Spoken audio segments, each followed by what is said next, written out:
We're talking today with Howard Koenig of Hamilton, Michigan. The interviewer is James Smither of the Grand Valley State University Veterans History Project. Okay, let's begin at the beginning. Where and when were you born? I was born in Chicago, Illinois, April 27, 1944. Okay, and what was your family doing at the time?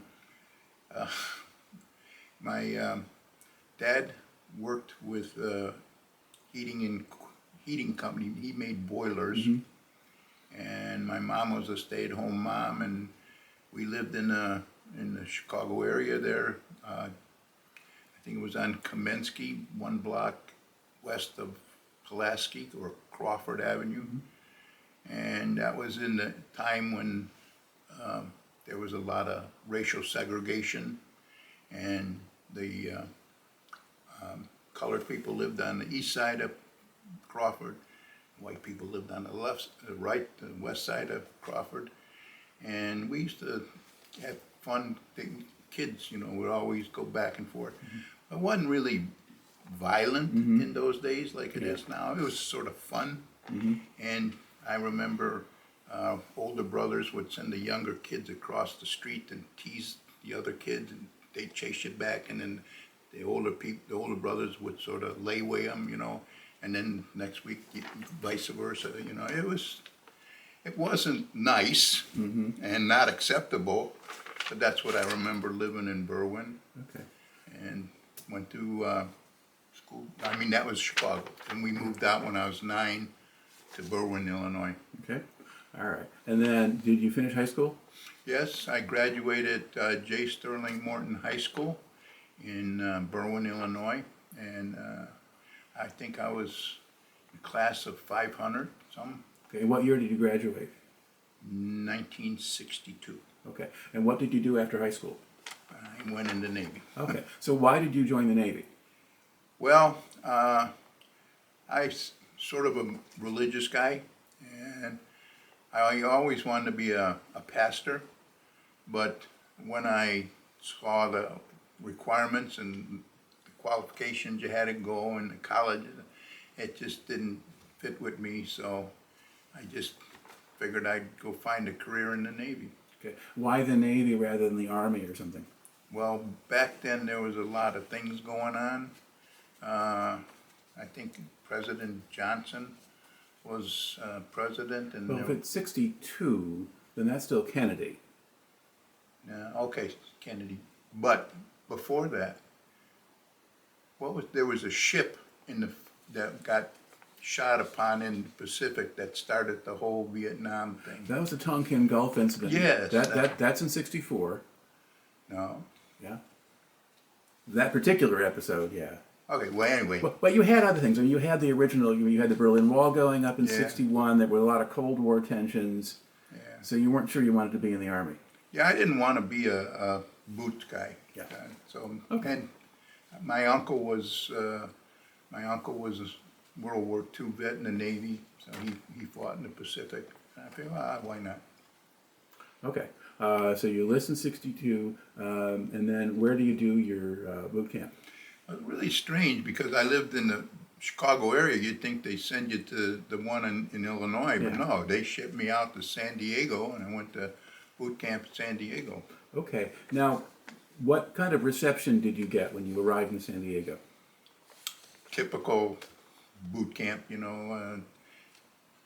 force this and force that, and yell at you doing this and everything. As an 18-year-old from a protected neighborhood, it was sort of scary. Okay. But yeah, it was, I guess, a normal welcome. Okay. And what different things did they teach you while you were there? In boot camp? Yeah. Well, of course, they taught you some basic things. They taught you a lot of discipline. Basically, they taught you discipline. And it seems strange, but you did a lot of weird, crazy stuff that didn't make sense. But if you didn't do it, you didn't get a lot of things. And some of the discipline was pretty weird. Well, I mean, did they hit people or just make them do extra duties or? Well, there was on the grinder was a big grinder, where they did all of the marching and everything. They had these what they call the red line, And the red line, I think, was like about 6 inch wide and a mile long. And I remember a lot of guys got in trouble. They would have to do discipline. They'd have to wash the red line with a toothbrush. So that was one. Then there was, of course, we had guard duty, guarding clotheslines and garbage cans. That was weird. And let's see what else. Oh, I was assigned to Company 501, and because I was a little overweight, they made me the chow runner. I don't know if anybody remembers. What does that mean? What that means? Well, while you're in formation and you're marching over from your barracks to the chow hall, about quarter mile before you get to the chow hall, the commander of the company would say, "Chow runners out," and you would have to break out of the side of the formation, and you'd have to run to the chow line entrance, and you'd have to get permission for your company to come to chow, and then you'd have to run back and tell your commander, and then you fall back in and you finish marching. So that was to, I guess, help me lose weight. I don't know. I don't know. Did it work? Yeah, I lost weight. Okay. While I was in boot camp. All right. And did they teach you things like naval jargon and all what the Navy calls things and all the language? I think pretty much not formal teaching. You sort of pick it up, Okay. you know, because you're involved in it and everything. All right. Now, did they do stuff like firefighting or anything like that? No, not then. Okay. All right. Some of the things that happened to me in boot camp, Yeah. Oh, yeah. I learned what a GI shower was. A couple of guys from the South did not take particular liking to this northern gentleman who was of a different color, and they sort of jumped him in the shower and scrubbed him because, according to them, he didn't smell too good. So they give him a very strong washing. That's my first introduction to that. And then the other thing, of course, there was the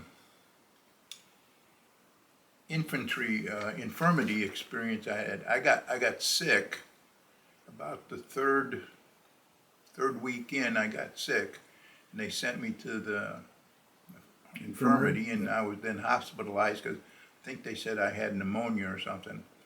And the rule is in boot camp, if you're away from your company for like more than 3 days, they put you back in another company. So I'm in there, and I'm coming up, and I'm in there 4 days, and this ain't good. And I was really upset, and I basically I started to pray, and I believe God answered my prayer. And one day, my commander comes in and he says, "Mr. Koenig," he says, "they're going to discharge you. I want you back in my company." So basically, he asked for me to come back in his company. Okay. So that was a great experience. You know, that was wonderful. Of course, that was it. And of course, we had these stone tables outside that were slanted with a trough in the middle, and that's where we had to do our laundry. You know, when they give you your uniforms, you get all your uniforms, and you had to wash your whites and you had to wash your dungarees, but you didn't mess with your blues. But you'd get out there and you have to rub them on this cement washcloth, basically wash table, hang them up, and then we had what I call clothesline watches. You have to pull 4-hour duties, guarding the clothesline and stuff like that. But basically, it was just basic training. Sure. Mainly teaching you discipline, follow orders, developing comradeship, you know, and because of like experiences. Okay. I do remember one guy got written up pretty bad. I think he was actually discharged because we were in the chow line ready to go in, and they have people watching as you go in the doors, and whoever was watching saw a pack of cigarettes in this guy's whites. It was in the summer, and he had whites on. see the pack thing, and he stopped them, pulled them out of line, pulled his cigarettes out. He says, "You're not supposed to have these." "Yes, sir," he says. And the guy took out the cigarette and gave him back to the kid, and he says, "Now eat them." So the kid had to eat the cigarettes instead of going to chow. So that was weird. And then, we got all our basic shots. We had to get all shots record. And they used those electronic guns, not needles, where they would shoot serum in you. And the guy in front of me, he was a skinny dude, and it went right through his arm and into his chest. So those are the kind of things that happen, but silly things. But Now, how long was the boot camp? I don't remember. I think it's like 8 weeks, maybe more. Okay. I don't remember that part. Yeah. Yeah. I mean, when you get to Vietnam, your proper tended to be 8 weeks for most of the services, but you're a little earlier than that. So who knows? Okay, but around that. Okay. Now, when you enlisted, did you request any particular kind of training, or were you just going to take whatever they gave you? Well, they test you to see what you're might be qualified for, and they give you I think they gave me options. Would you want to do this or do that? And electronics was the up and coming thing back then in the early 60s. I said, how about electronics technician? Okay. Well, then when I got to ET school, that's when they specialized me to radar. Okay. So you had opted for electronic technician, you qualified. Yeah. Okay. So when you go, after you finish boot camp, where do you go next? Well, I had to go to school at Treasure Island, but there was an opening there, so they put me on a TAD, a temporary assignment to Moffett Field, which is sort of halfway between San Diego and Treasure Island. And things I remember about Moffett Field, I remember it was probably the very last, if not one of the last, remaining dirigible hangars the U.S. had, which was an interesting experience. This thing, it actually housed two entire, I think they're called A-10 radar plane divisions, and that's how humongous this dirigible hangar was. And a lot of stuff happened in there. We had a full guard duty, walking around this thing. It had to be over a mile long and quarter-mile round, so you're talking a 2.5 mile trip walking this thing. And a lot of things. I remember one time they had barn owl in there, and that old dude just liked to dump on sailors walking around, so that was cool. Some of the different experiences there, I remember a couple of my buddies I was with, they got into a fight, not a fight, sort of like throwing frisbee. They were throwing toilet paper rolls around, and first class found them and wrote them up for destroying government property. So they got a write-up for that. The other thing is that they had this experience where there was a guy who was walking around the hangar doing his job, I guess, his duty, and he noticed this guy, A-10 radar plane, had these tails that looked like stingers, and I guess they would open up and mechanics would get in there to do work. And this guy noticed this mechanic in dungarees laying in this A-10, and he's working, and he went up and sort of smacked him on the butt and said, "Hey, what are you doing?" And the guy come out, and it turned out to be a first-class female mechanic, and of course he got in trouble for. So were there female? So there were female mechanics at that time. Yeah. It was not totally all male at this point. No, for that it was a area. female mechanic. Okay. They had females. Yeah, there was females on the base, female officers, and of course enlisted people. Yeah, there was quite a few of them there. Of course, they didn't live with. They weren't integrated then. Right. They kept them separate, but pretty much that was it.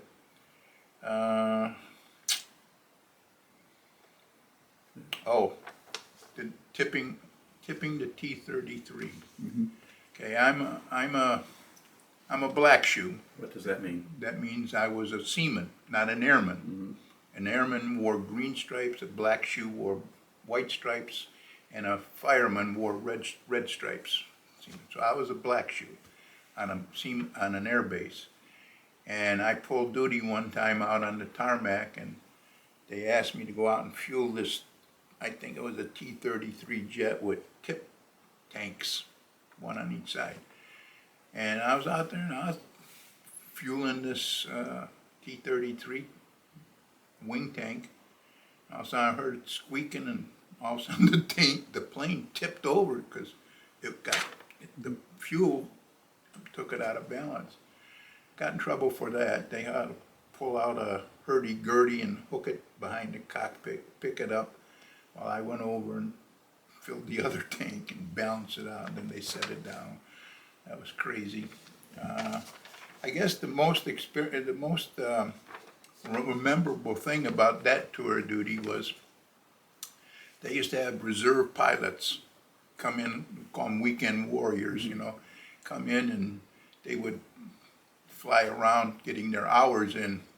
And they I don't know if it was legal back then, but you were able to get a hop, you know, wherever they were going, there was room, you could sort of take leave and get a hop to go with them. And I got a hop one time with this pilot.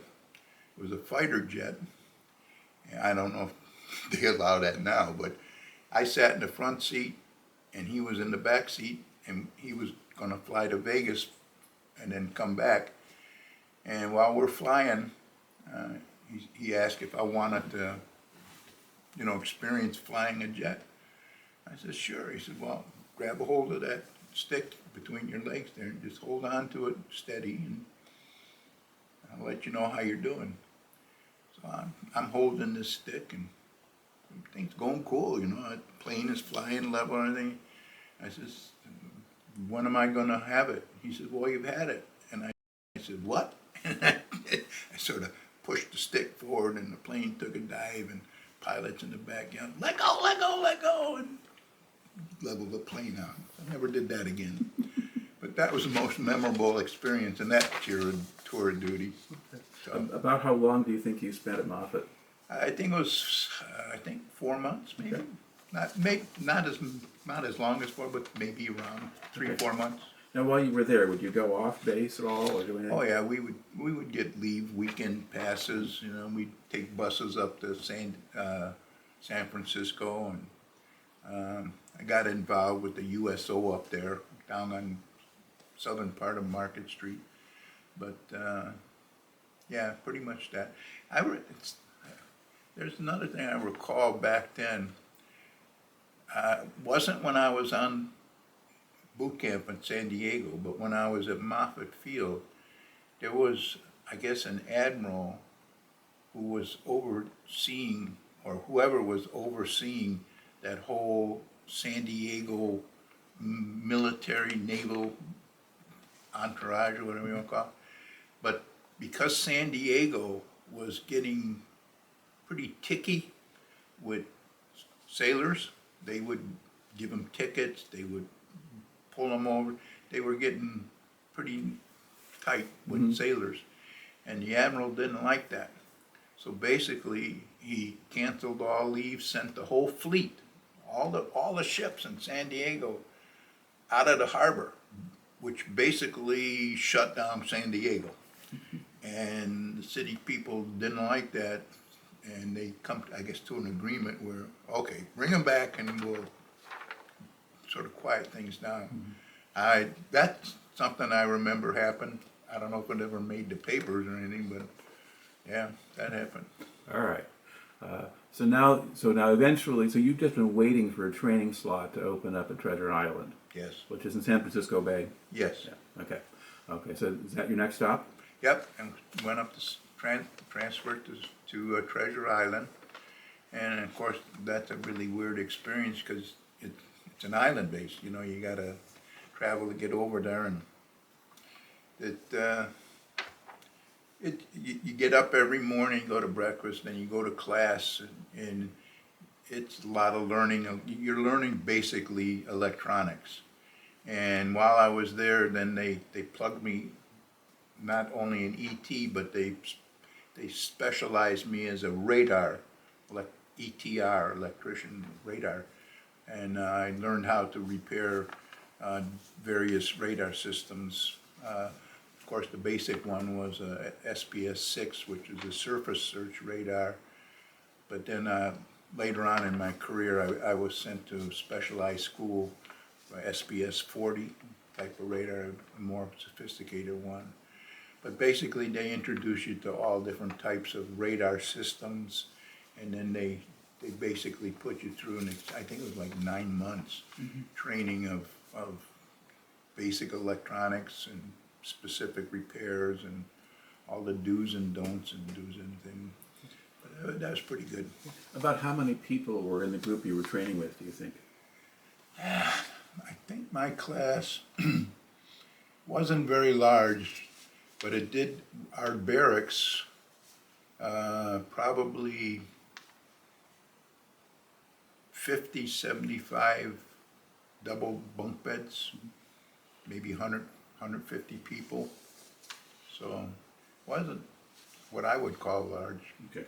But of course, you know, they weren't all in one class, Right. because you had to go to labs. If you're going to work on the equipment, you sort of broke up into smaller groups. And it was very intense, but I did learn a lot of basic electronics. Okay. Now, were there people who washed out of that program? Were there ones who kind of couldn't handle it? Yeah, there's quite a few. I think out of the whole group that I started with, I think maybe they're little more than half actually graduated. Okay. I'm like, yeah, there was a lot of dropouts. And some of the experiences, some of the memories I have of that assignment, that tour of duty. In the barracks, we had, of course, bathrooms, and they had the overhead flush tanks, porcelain flush tanks. And when we come back off a weekend pass or a pass, we always would sneak beer on, you know, back, and we put them up in them tanks to keep cool. And I remember one day we had a barrack inspection, and they found all this beer up there. Nobody got in trouble for it because nobody admitted it was theirs, but I think they went out like maybe 3.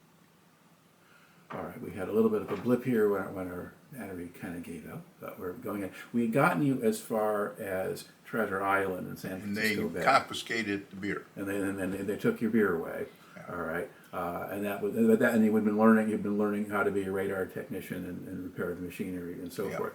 Okay, what particular other things stand out in your memory from that time? Well, there was the Alaskan earthquake. I remember we were in our barracks. It was in the double bed bunk beds. They were metal, and when the earthquake happened, all these beds started to vibrate on Treasure Island, and they all vibrated to one end of the barracks. So that was a little strange. Because that was like near Anchorage, Alaska. So that's Yeah, it was thousands or more quite a miles ways away, but it was felt in San Francisco. Okay.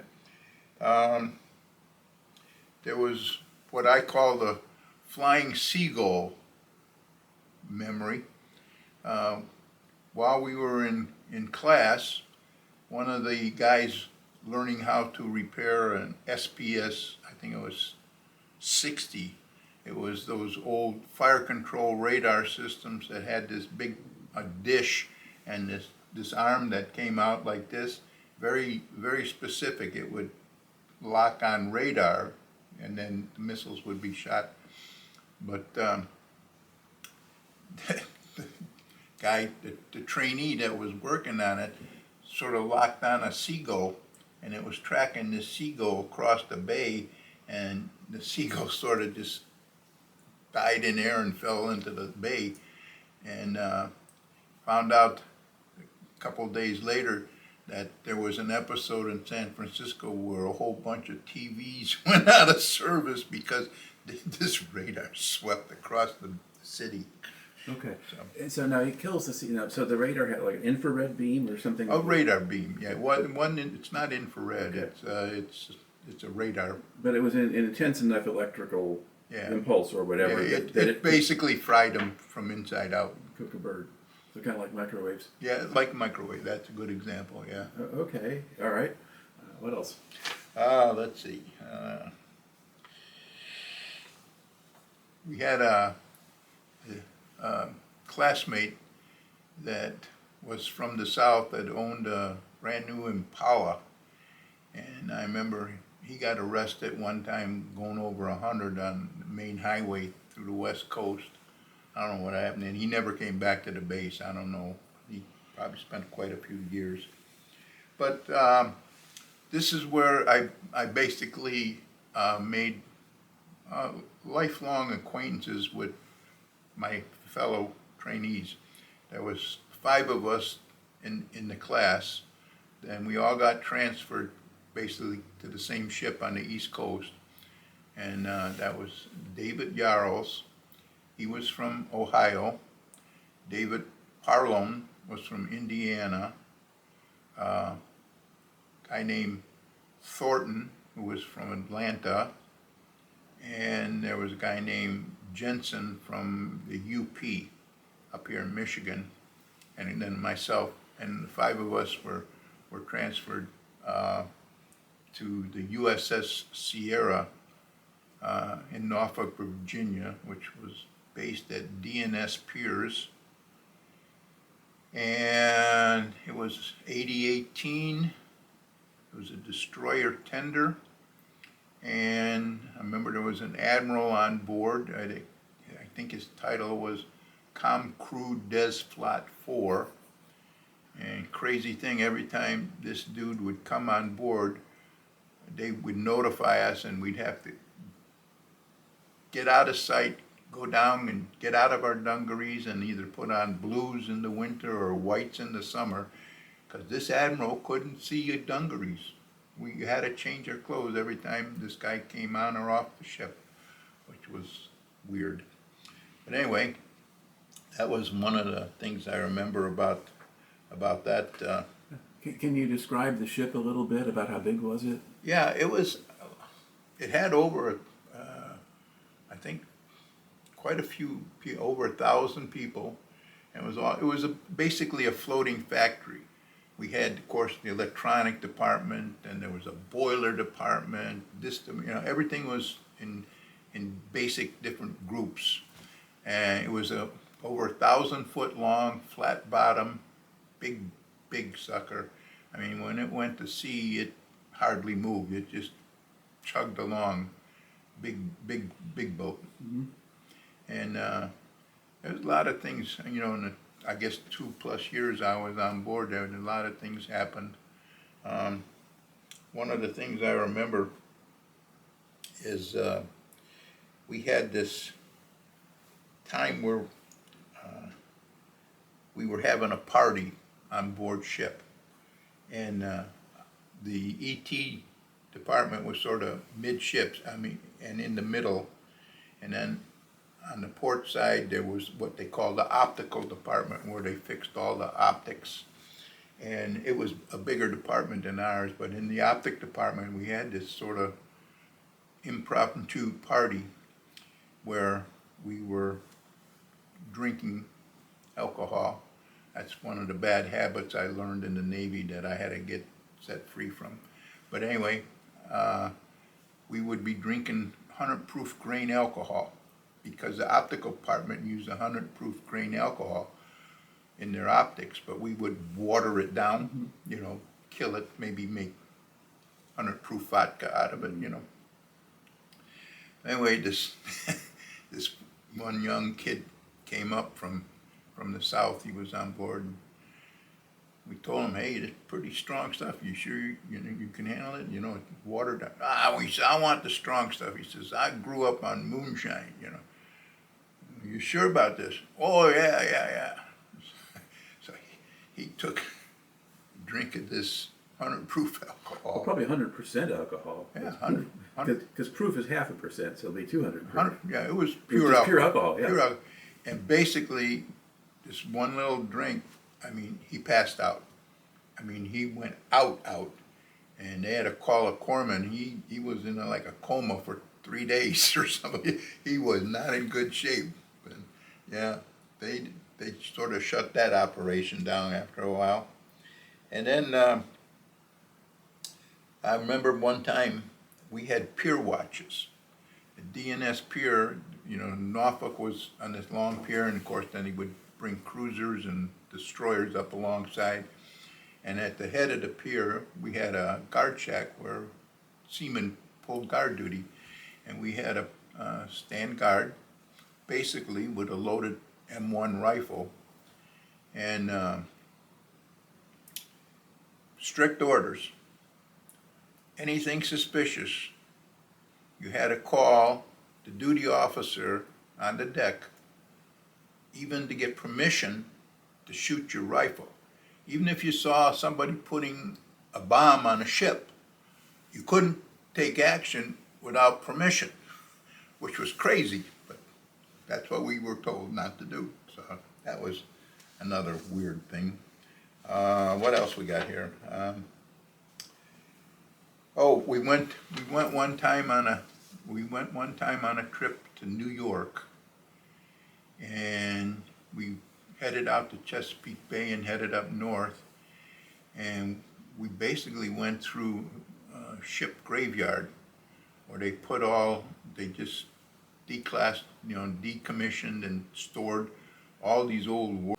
This was a pretty interesting experience, standing on the rail watching, going by all these ships. I mean, just basically miles and miles of old anchored ships, and you can tell they were all, closed and sealed and shut off, just sitting there. And definitely a graveyard, I heard there's like an airplane graveyard in Arizona, something like that too, and it's really weird that the military deactivates that stuff. Of course, it's outdated. I guess it's all right. Some of it actually got reactivated during Vietnam, and occasionally they sell something to a foreign country and ship it out. Yeah, but we were on our way up to New York, and I remember there was one time we had to slow down and stop because our mast would have hit a bridge or something, and we had to stop, and they had to go up and sort of disassemble this mast to bend it down so they can go under the bridge. That was sort of crazy. So that was one experience going up to New York. We had a trip one time. We had to go down to Florida to service the fleet. They had a destroyer escorts, the real little ships had a fleet off the Gulf. So we had to go off of Florida, Key West there, and service that fleet.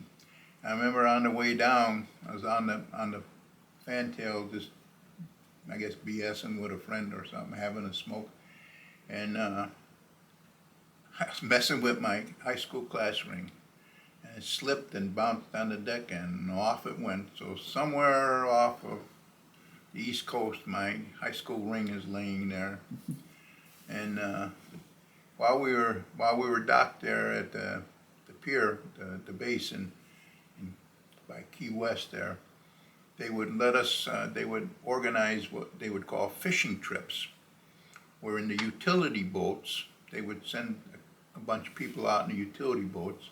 It had a radioman and a boatsman who operated it, and a signalman, and they would take maybe 10 sailors out on a fishing trip to fish, that Atlantic go there and go into the Gulf.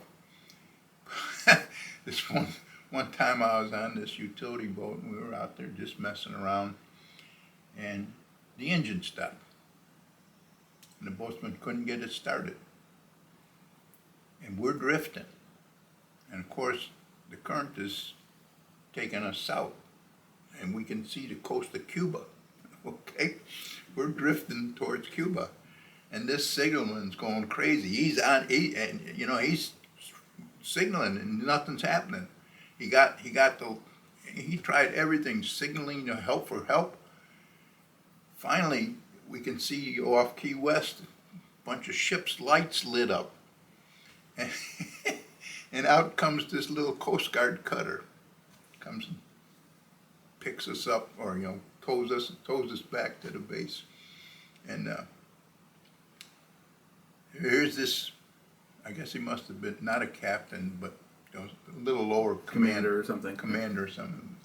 He's on the pier, and we're unloading, and he's looking at the boatsman and the signalman. Come here. What went wrong? I couldn't get the engine started. You know, you were sending not SOS, you were sending OSO.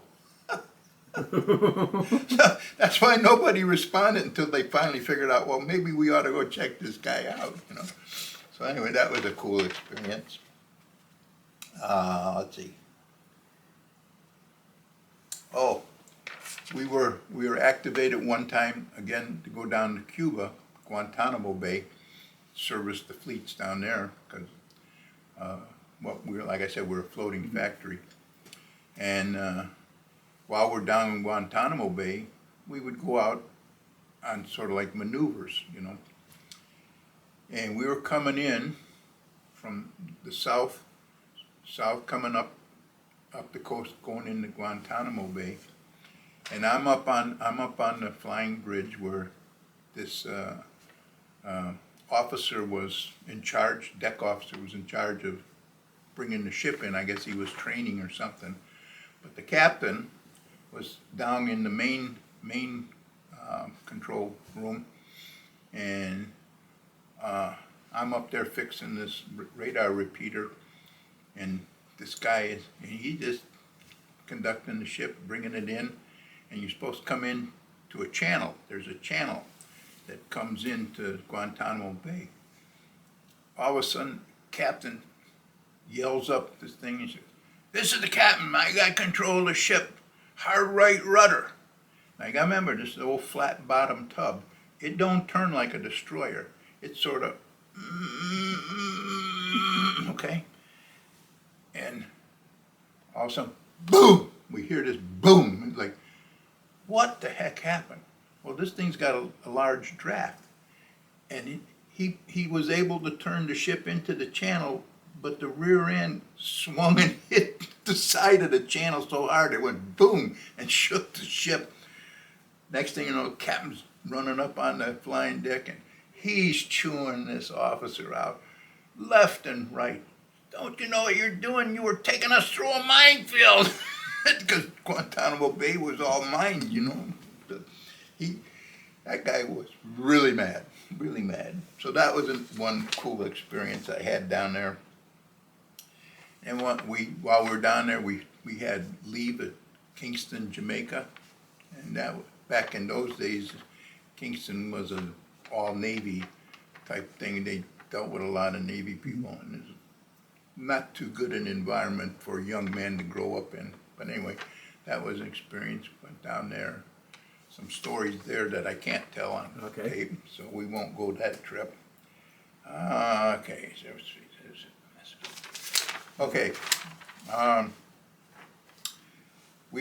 I would take leave a lot of time to go up to Philadelphia. When I was up there, when we were up there in the Philadelphia yard, we'd go to the USO there in Philadelphia. I met this Italian girl, which got, you know, nothing intimate, but sort of a serious relationship. And I'd go up there on weekends and basically stay at her house. Her parents were really nice, old Italian people, and we'd go to USO and dance and stuff like that. But I remember her father was this old Italian guy, and in his basement he brewed wine, and it was pretty good wine. So I remember that, and tasting all that Italian wine. That was interesting.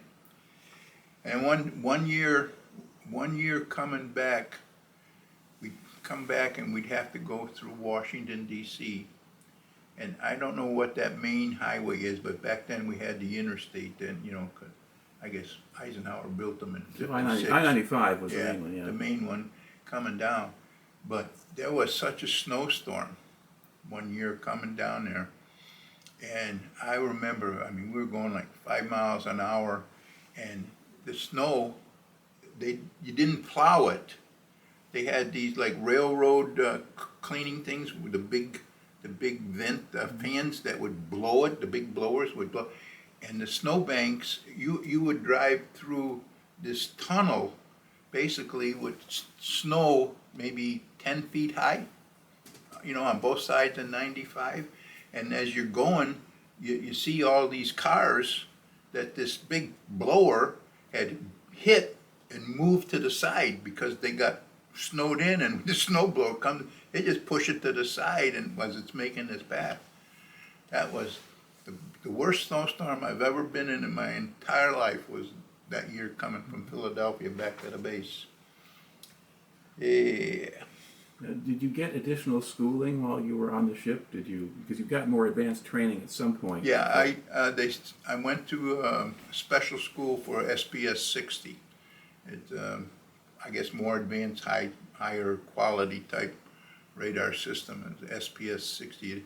It had a bigger SPS 6 had a little radar dish that was like this, but this SPS 60 was humongous. It was a bigger one. So yeah, I got special training on board ship. And some of the experiences I had on ship, of course I mentioned the little episode in the optical shop, but one time I was servicing a radar on a cruiser, guided missile cruiser, and I had to deal with going up the mast onto the radar antenna, and I'm working up on the antenna, and I dropped the wrench. Well, rules are, if you're going to work overhead, all your tools need to be tied. Well, I didn't follow the rules. I dropped this wrench, and I looked down and I said, oh my God. And when the wrench hit the deck, BOOM! You know, big metal to metal. There was a ASROC crew with the ASROC missile opened, okay, and they were practicing or doing something, but that wrench hit about 3 feet away from the missile. And next thing I know, I mean, they all froze.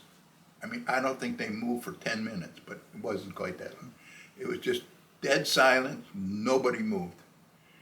Next thing I know is the lieutenant that was in charge of the little crew there, he slowly looks up at me like this and goes,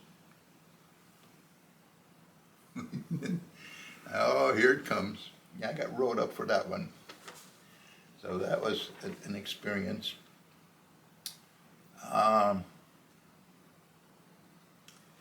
Also, while we were in port, I guess, I don't know how new it was, but the USS Enterprise came into port.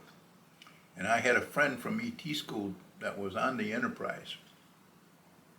And we met and hung out for a while, and he invited me to come on board the Enterprise, you know, sort of like take a tour, which was really cool. And one of the places he took me was the highest point you could go on the Enterprise. There was a little radio shack. I mean, that was the highest place you can go, is this little radio shack. And we're up there, and I'm looking down, and all these planes on the deck look like little toys. That's how high up it was. That was a cool experience. And let's see, I think, oh, one other episode that I recall. Again, I was repairing a radar, and I was up on SPS 6. SPS 6 had this horn that came out like this, and the parabola was back here. And I was straddled this horn, and I was working on the radar, and all of a sudden this thing started turning. And if it's turning, the radar's on, and I'm sitting in a position where I'm never going to have kids if this thing is working, right? So I'm screaming and yelling, and all of a sudden it stopped. I get down and go in the control room, and here my buddy is. He turned the antenna on as a joke.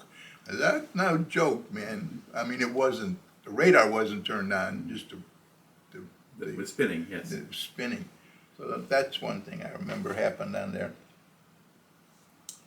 And, okay, we talked about the missile crisis. Did I mention that? No, you had one, there was one occasion when the ship went on a major alert, something big you thought was happening. I think it was the missile crisis, because I remember they talked about missiles. Now, I might be wrong, but we were activated, and we pulled out of Norfolk, went down, turned south, and we were headed down south, and we were on our way to Cuba. That's what we were told. We're going to Cuba. And this had to be in the mid-60s. Yeah. So it could be the missile crisis. I'm not sure. But we got off the coast of, I think it was Georgia, somewhere down there. And all of a sudden we were turned around, sent back home. It was all over. Mm-hmm. That's how quick it was.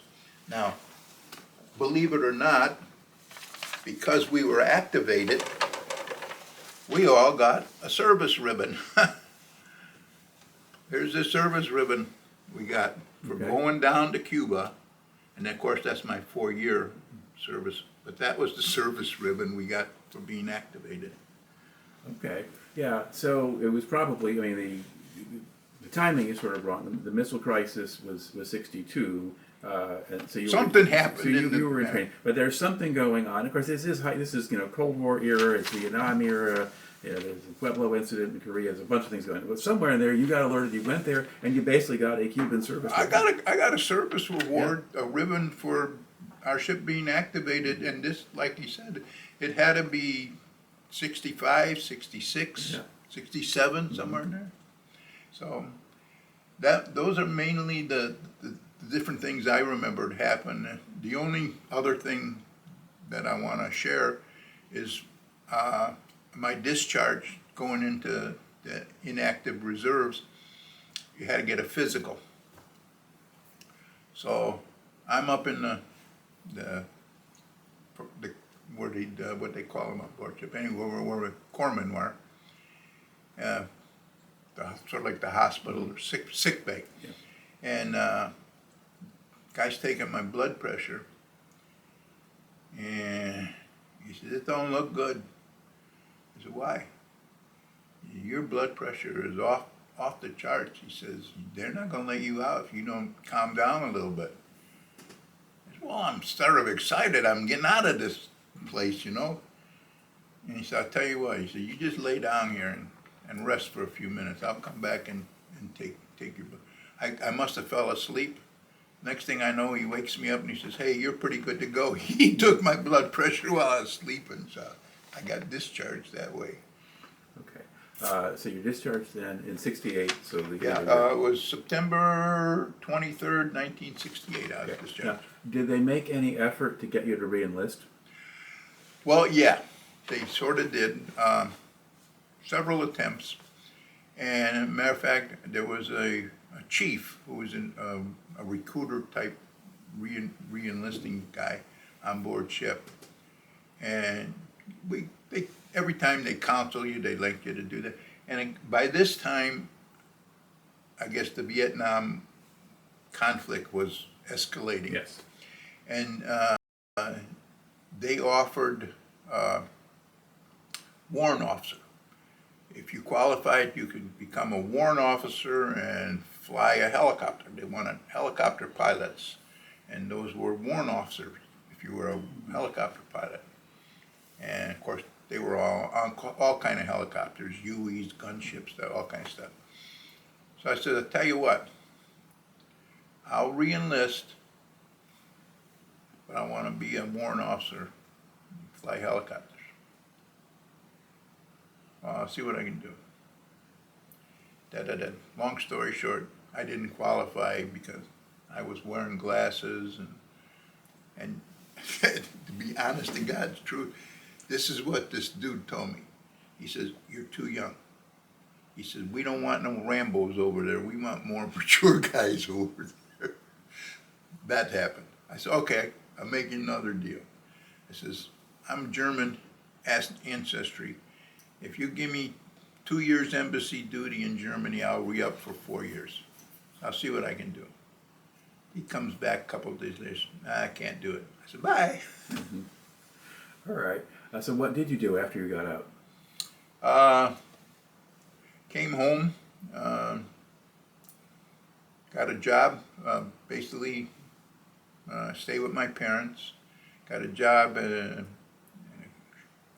bicycle sort of toy store thing in my city, in Berwyn, and worked there for maybe about a year. And then I got a job working with Amical Chemicals research lab out in Warrenville, Illinois, as a basically a repairman, you know, where we would injection molding type things. I got pretty good at that, injection molding, and I was there quite a while. I transferred down to Ohio as a supervisor in a polystyrene plant. I met my wife and we got married while I was up in Warrenville. Moved to Ohio, had 2 kids down there in Ohio. They closed that plant down, and I went back to Illinois, got a job with Bell and Howe in their optics department. Okay. So we were talking about your kind of career trajectory after you got out, and so you had gone different places. You were in Illinois, you were in Ohio, you're back in Illinois again. How do you wind up in Michigan? Well, I wound up at a company in Ohio again, second time, called US Precision Lens. Now, in all these, I became one of 6 injection molding engineers that could mold interocular lenses that optic surgeons put in your eyes. And they had a tolerance, a curve tolerance of plus or minus 50 millionths of an inch. And I mean, this was not an easy thing to do. And like I said, there's only 6 of us in the country that could do it. And Donley Mears actually recruited me up here. They were going to have me mold rear view mirrors for them. And they put me into a department where it was called molded windows. And it never came to fruition. You know, the funding never, and finally I got let go, and I told my wife, I says, you know, I'm done with the plastics business. And again, like I said, I prayed, and also I heard that they were looking for, you know, people in Howard Miller. So I called and applied. You know, I called and talked to the guy there and told him my background. I said, I'm just tired of plastics. I want to change. He said, well, come on up.